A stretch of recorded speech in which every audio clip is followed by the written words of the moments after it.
Masa ada, tak rasa apa. Bila Allah tarik ni, baru tak rasa. Tak rasa kata apa dah. Demam 3 hari tak lalu makan.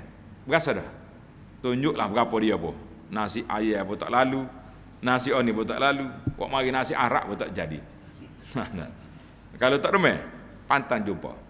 Pantai juga dia panggil pantai jumpa. Tengok. Nikmat Allah Taala tarik, kita tak terasa nikmat tu hilang kecuali bila hilang. Allahu akbar. Jadi jangan buat macam mana. Jika kamu hitung nikmat tak terhitung, tapi kena hitung.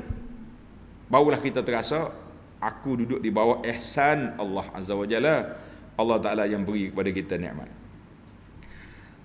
Ayat yang seterusnya, fazkuruni azkurkum washkuruli wala takfurun. Hendaklah kamu ingat padaku dengan mematuhi hukum-hukum dan undang-undangku. Nescaya aku ingatkan kamu, membalas kamu dengan kebaikan, dan bersyukurlah padaku serta jangan kamu kufur akan nikmatku.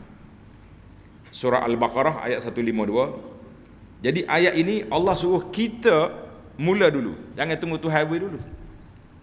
Fazkuruni, kamu kena ingat aku, bawa aku ingat kamu. Dalam hadis kursi Tuhan kata wa in ataita harwalan. Kalau mari kat aku jalan kaki, aku pergi kamu berlari. Maknanya kita bila minta dengan Allah Taala sesuatu, cepat Tuhan mari itu lagi laju. Itu maksud dia. Tapi tangan tunggu rahmat Allah Taala, tak minta, tak buat, tak, dia tak mari. Dia kena mari dengan permohonan. Kena hantar permohonan, barulah Allah Taala hantar mari mustajabnya permohonan kita tu.